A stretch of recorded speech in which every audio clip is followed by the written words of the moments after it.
It's Saturday afternoon, and I'm back with another lesson. I've been doing some video lessons on Saturdays out of my teaching studio in northern Kentucky.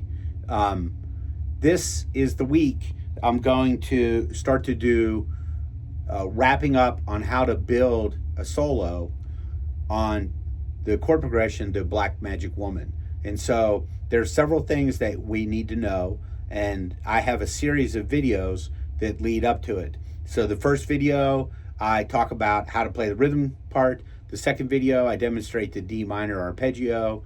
I think the third video is the A minor arpeggio. The fourth video is G minor arpeggio. The fifth video is D minor, 2 octaves, starting on either your first finger or your fourth finger. This is the video where we start to put it all together. So the first thing that we need to be able to do is that we need to be able to follow the chords in the song just with the root. So I'm going to start with my D minor scale, and I'm going to do it at the 10th position. That you could play a solo. There's a lot of different places that the D minor scale fits very nicely on the neck of the guitar, and you could play a solo out of any of these areas. But I'm getting a lot of inspiration from the way Santana approaches this. He spent a lot of time solving these problems, and I know that he likes to play out of this position quite a bit. So I'm going to have my index finger at the 10th fret, and I'm going to play D minor scale, and I'm going to start on D, string 6, fret 10. I covered this in really great detail. Maybe I should touch on it one more time, that my Ds are going to be string 6, fret 10, string 5, fret 5, string 12, string 4, fret 12, string 3, fret 7, string 2, 15, or 3, and string 1, fret 10. If you go back to the second video, I go through explaining how to find all these notes. Then we find the A's. A starts on string 6, fret 5. I add 7, string 5, fret 12. Subtract 5, string 4, fret 7. Subtract 5, string 3, fret 2. Add 7, and then bump it up 1 for string 2. 10, this is the note we're looking for. And then the first string, fret 5. And then finally, I'm going to do the G's. So G is string 6, fret 3. Add 7. That's 10. String 4, fret 5. String 3, 12. String 2, I'm going to go to 7, then I add 1, it's 8. And then 8 minus 5. So there's the note. A lot of times I put a tuner on my guitar.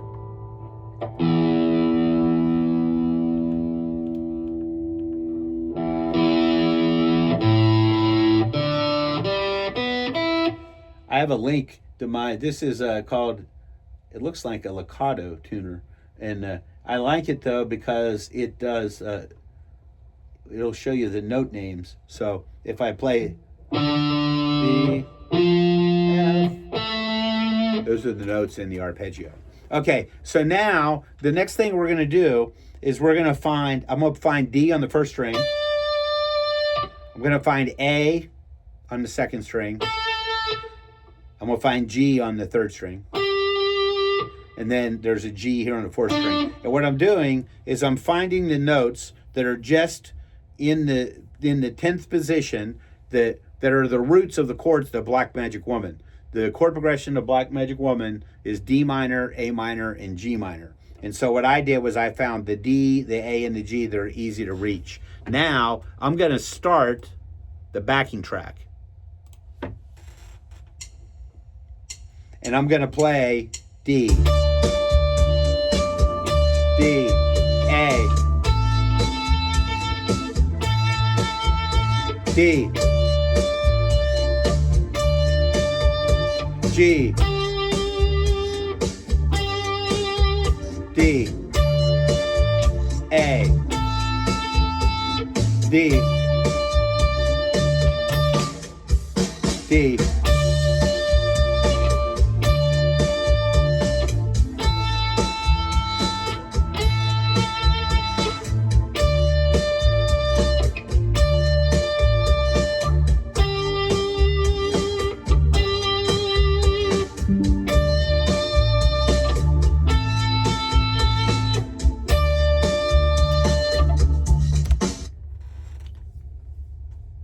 So there I played just the roots. So the next thing I'm going to do is I'm going to start with my embellishments.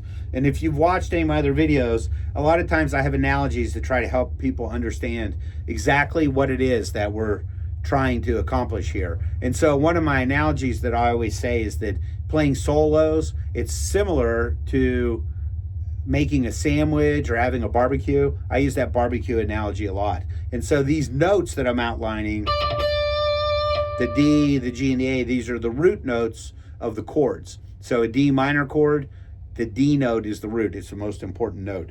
So then I'm going to embellish. So if we were having a barbecue, we were making burgers, and I have this D note, that the next note in the chord, which is F, because the notes in a D minor chord are D, F, and A. Those are the notes that spell the chord. That the F maybe is, I don't know, pickles. So if I go, and the reason why I use this analogy is that I really feel that one of the ideas that's important whenever you're developing your improvisation skills is that you understand that every note in the scale and even every note in the arpeggio, they're not created equal. It's just like if you're making a sandwich. If you were making burgers and you had a quarter-pound burger, you would not use a quarter pound of pickles. You would just use a little bit of pickles. So here I have a little bit of pickles. And then in this case, the next note in the chord is an A. And we know that there's an A right here because there's also an A chord in this song. Well, the A is the bun. So I have this. So the next thing I'm going to do, all the chords in Black Magic Woman are minor chords. And I covered this in detail in my other videos. So if you don't know how to do this, go back and watch the other videos. So if the root note is on 10, the next note in the chord is a minor third because there's a formula to build the arpeggio. And the minor third is 3 half steps. So if I find the root note 10, I'm going to go 3 half steps, which is 3 frets to 13. That's my next note. That's for the D. For the A, I'm going to go to string 2, fret 10. It's still 3 half steps because it's still a minor arpeggio or a minor chord. So I'm going to go A to C. C is the minor third in the A chord. Now, the next chord that we play in the song is G. So G is up here. It's on string 3, fret 12. So I can do the same pattern. I can put my index finger on 12, and then I add 3 notes. So 12 plus 3 is 15, 3 half steps. So I'm going to go 12, 15. And this note is B flat. That is the right note. That whenever you write out the notes for a G minor chord, the notes are G, B flat, and D. So, but this is a little awkward. I'm right here in the 10th position. I can play the D, I can play the A, but then I have to move my whole hand up if I'm going to do this. I'll move up to 12. And so this is something that we typically try to avoid, that whenever you're first building your soloing skills, it's really smart if you can not move your hand too much. When I was at university in classical guitar, we would always say doing these position shifts introduces the opportunity to make a mistake. And if you can reduce the opportunities to make mistakes, which means keeping your hand in place, that you're going to make less mistakes, your playing is going to sound a lot better. So I'm on string 3, fret 12, and I'm going to go 3 frets higher. That's going to be fret 15. And I want to move this note to the adjacent string so I can keep my hand in the 10th position. So I go 15 minus 5. 15 minus 5 is 10. Now, if I move the 10, this is not going to be the right note. Listen to what it sounds like. Those are different notes. That's because the tuning on the guitar is not symmetrical. Whenever I get the string 2, I have to bump it up 1. That's what I say, which means I have to add 1 fret to compensate for the tuning. So I'm going to move it up to 11. That's the same note. So 15 on string 3 and 11 on string 2. Those are the same notes. So I'm going to do the...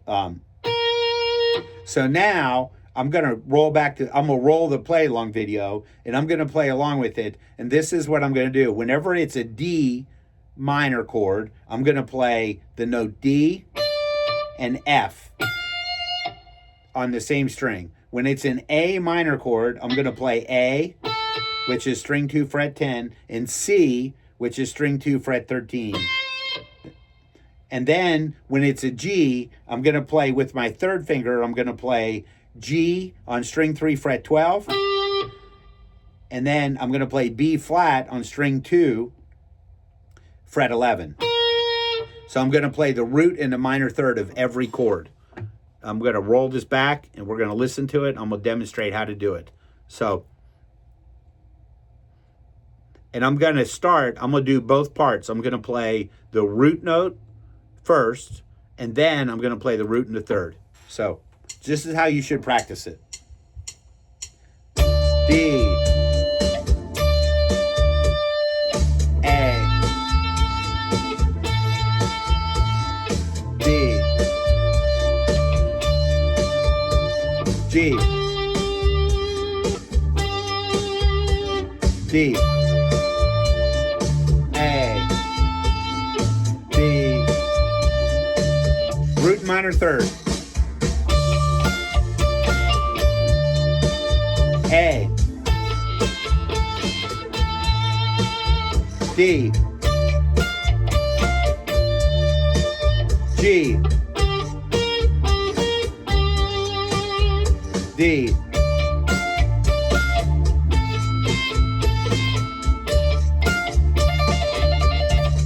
do it again. A, D,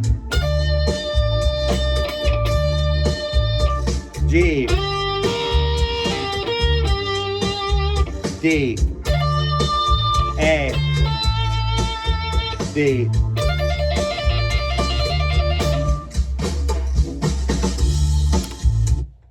So there I just demonstrated I played the root of every chord, and then I played the root in the third. So in this song, the next thing we're going to do is we're going to find the minor seventh, because stylistically, this reflects what happens a lot with the improv in Black Magic Woman. So the minor seventh, we can find it. There's two ways to find it. We could start with D, and we could count 10 frets. And I can use my chromatic circle to count that. And I'm going to count 10 frets. I'm going to go 1, 2, 3, 4, 5, 6, 7, 8, 9, 10. So 10 frets from D is going to be a C note. So C is going to be the minor seventh of the D. I can do the same thing for A. I start on A and I count 10 frets. 1, 2, 3, 4, 5, 8, 9, 10. So it's G. And then on the G chord, I can start on G and I count 10 frets. 1, 2, 3, 4, 5, 6, 7, 8, 9, 10. And it's F. So one of the things that I've figured out is that if I start on D and I count all the way around 12 half steps, I'm going to come back to D. Well, that I can count 10 this way. If you move to the right, you're starting here and the notes are getting higher. You're going ascending up. If I start here and I move clockwise, it's the same as if I started here on D and I went D.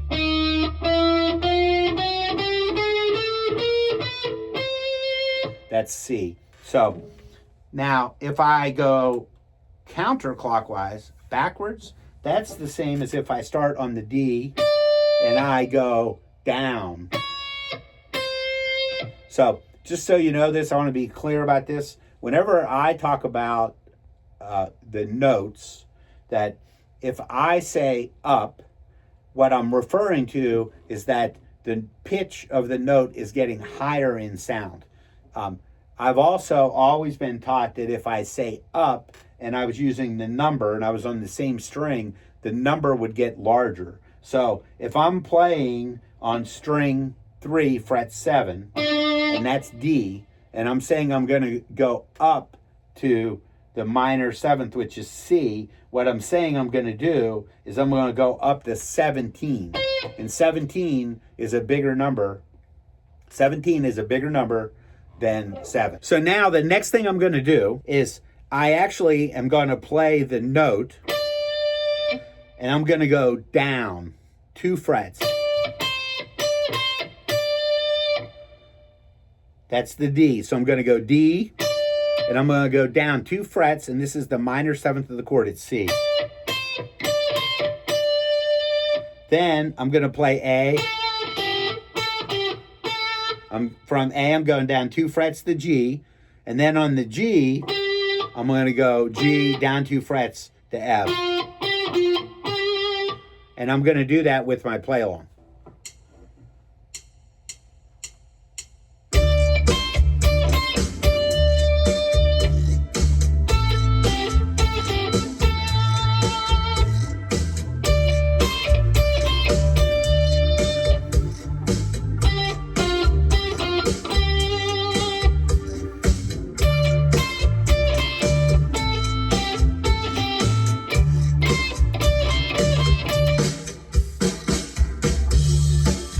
So now I just played the minor 7ths on the same string.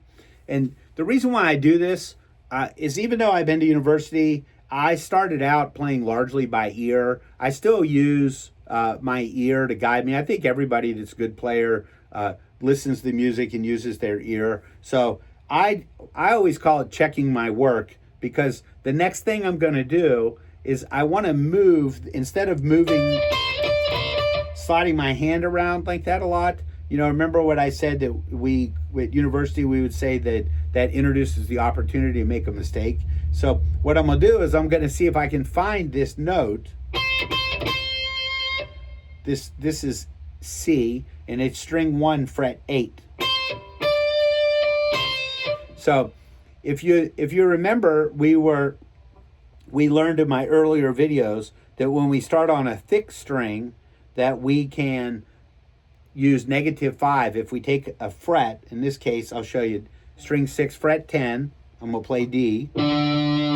If I subtract 5 on the next adjacent string that's thinner, higher in pitch, I can find the same note. So 10 minus 5, 10 minus 5 is 5. I go to the next string. That's the same note. Well, the reverse is true whenever you're moving from a thin string to a thicker string. So if I play 8, that instead of subtracting 5, I add 5.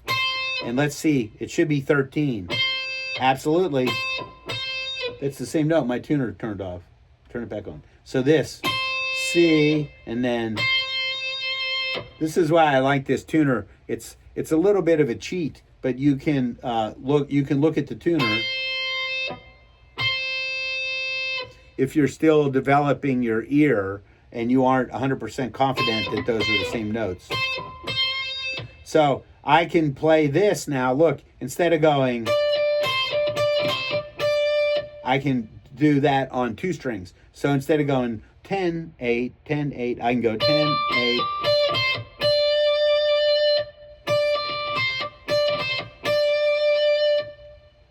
So here, I'm going to do string 2, fret 10, that's A. So here I was going A, G, A, G, A. So remember my principle that I was talking about earlier, that to find the same note, if I'm going from a thin string to a thick string, I can add 5. Well, this is 10. And then this is 8. I'm sorry, it's 8. And so I'm going to go 8, and I'm going to add 5. That would be 13. But because I'm coming off of string 2, where the tuning is not symmetrical, I need to subtract 1 on string 3. It can be a little bit confusing. But we've already found G, and so we know we're going to go A, G.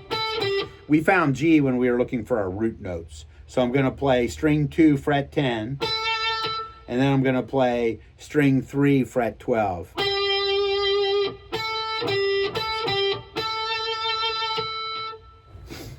And then my last minor seventh I'm looking for, I'm going to stay in position. I don't need to move it to a separate string. So I'm going to go 12, 10. I'm actually going to use that one. So now I'm going to demonstrate. I'm going to play the minor sevenths, and I'm going to play them on the adjacent strings.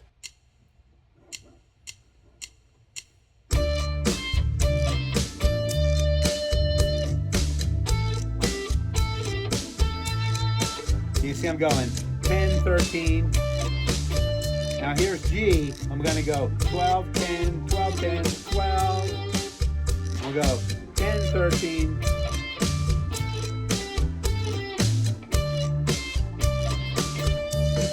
Again, 10, 13. That's on strings 1 and 2. 10 and 12. G is on the same string.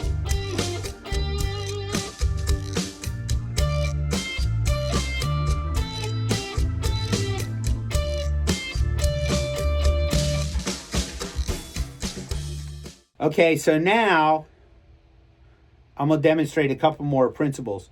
I'm going to play, I'm not really going to improvise, but I'm going to not necessarily play a rigid pattern. I'm going to play the root note, the minor third, and the minor seventh for each one of these chords, just to demonstrate sort of what it's like.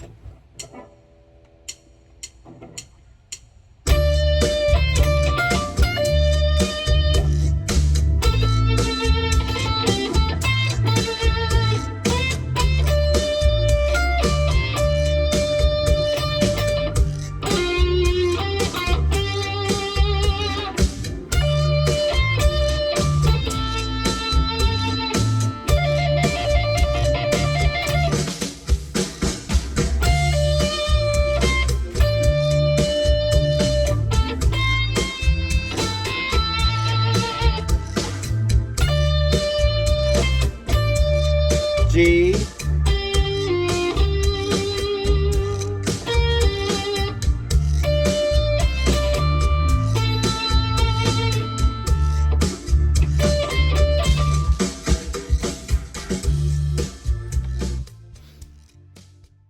so there I just was using the root, the minor third, the minor seventh, and I was just improvising. I was just playing the notes. I was just starting to get an idea of what they sound like. I want to get comfortable with making sure that I can line the notes up. A great tool. I have a play along on my video that a play along on my YouTube channel that I made that has a video, and it highlights the chord when it's playing. That way you can make sure that you're playing over the right chord. So the next thing I'm going to do is critically important to sounding like Carlos Santana. One of Carlos Santana's favorite tools is that he will take the minor seventh note, which is 2 frets lower than the root, and he'll do a bend. So he'll bend a whole step up to the note. So I'm going to turn my tuner back on. So if you remember, this was D, string 1, fret 10. So now I'm going to play string 2, fret 13, and look what I'm going to do. I'm going to stretch my fingers down just a little bit, and I'm going to put my third finger on 13. The reason why is because I'm going to do a bend, and whenever I'm doing these bends, I like to use my stronger fingers instead of my little finger. Typically, when I'm just playing, I will play in position, one finger over each fret. This helps me remember where the notes are, and it really helps me to be confident on playing the right note. And that's an important part of playing good solos, is feeling comfortable that you're playing the right notes. But here, because I'm going to do a bend, I'm going to move my third finger down. And I always joke about this. I always say I have all these different analogies I use in lessons, but I always say if you are a basketball coach, that your index finger is your best player and your fourth finger, your little finger, is your weakest player. And so a lot of times if you have a really important shot, that you want to get your stronger players in there and not put that responsibility on your weakest player. So using that analogy, that's why I move my third finger down. My third finger is a lot stronger than my little finger. And here I have my other fingers assist. So I'm pushing with three fingers to do the bend.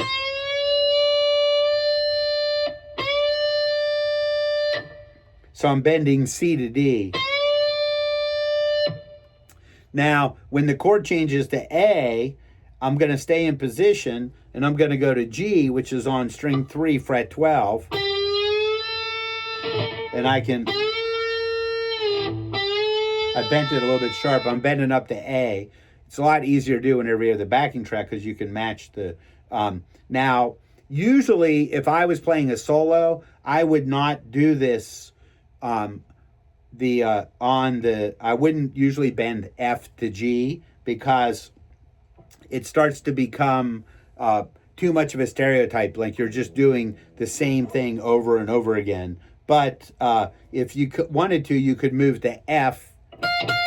We found this earlier, this F note, when we were looking for the notes. F is the third of D, but in this case, we're going to bend F to G. So as an exercise to warm up doing my bends, I will put the play along on, and every time there's a D chord, I will bend string 2, 13, that's a C. I'll bend that up to D. Then, every time there's an A chord, I'll bend string 3, fret 12, up to A. And then every time there's a G, I'll do string 1, fret 13, that's an F. I'm going to bend the F up to G. So I'm going to start to play along.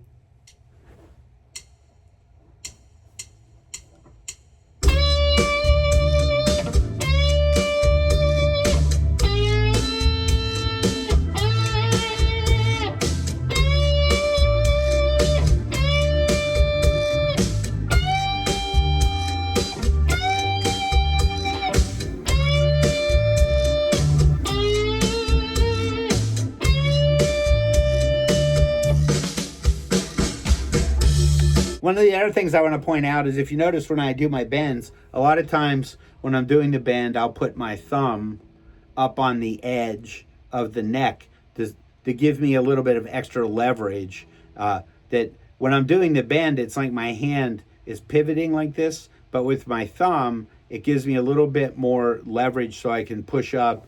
And I usually play 11s, which are thicker strings. So I like that little bit of extra leverage. I just point that out because most of the time when I'm playing, you can't see my thumb. I usually keep it on the back of the neck.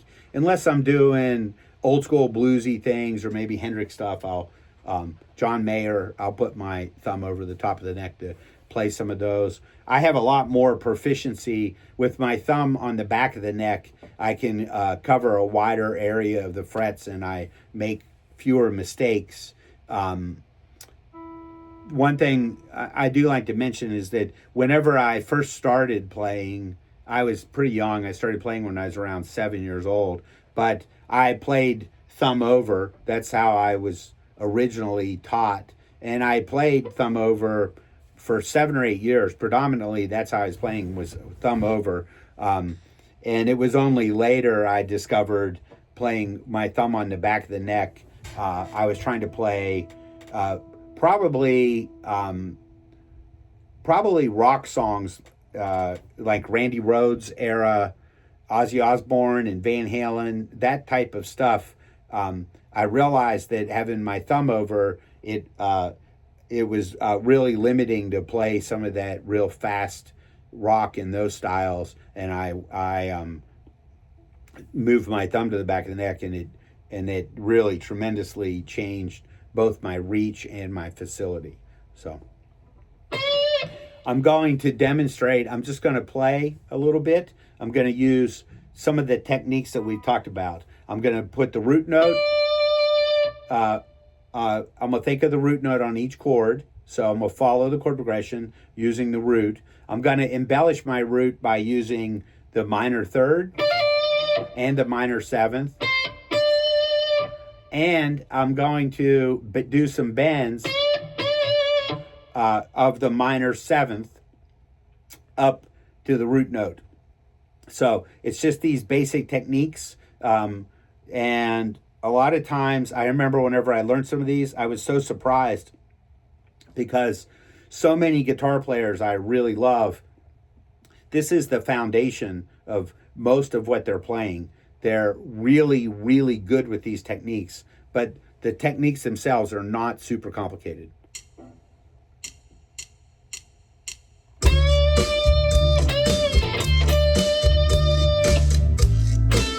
A.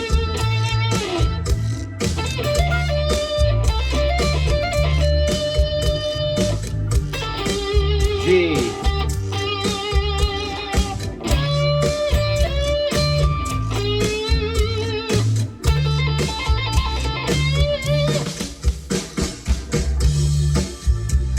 So now, the last step that I'm going to do, and I'm probably going to make a whole nother video about this, but I'm going to think of this is my D minor scale pattern. I'm going to start on my fourth finger. I go 4, 1, 2, 4.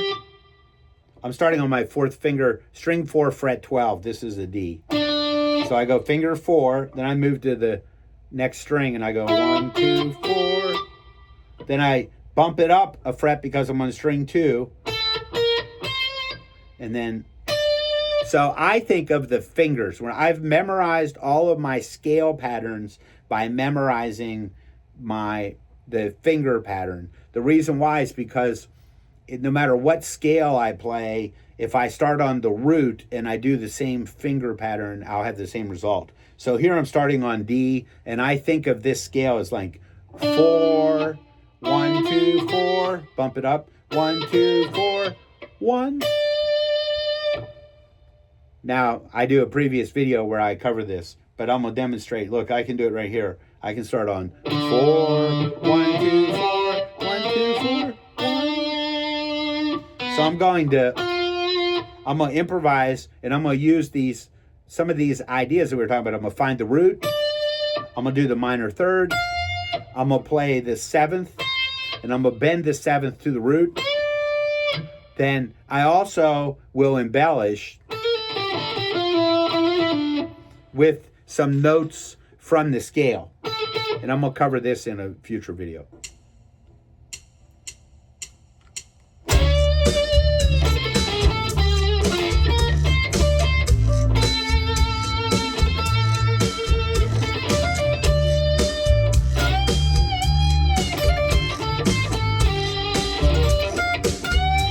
G, F at the G, D, A,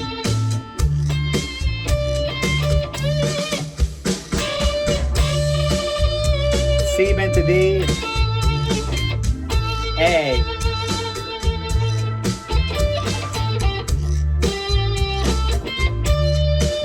here's my G arpeggio, F, bent to G,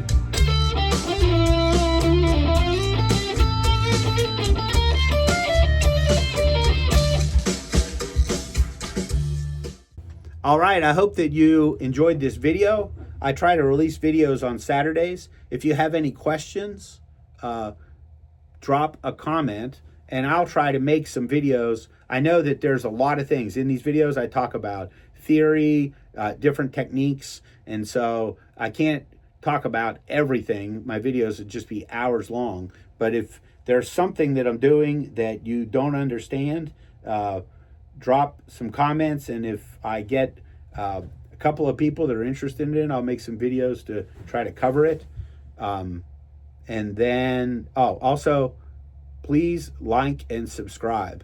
It ends up that subscribing is the most important thing to me keeping my video channel going. If I get enough subscribers, I have a long way to go, but you can monetize the channel, and that means you can make a little bit of money with it.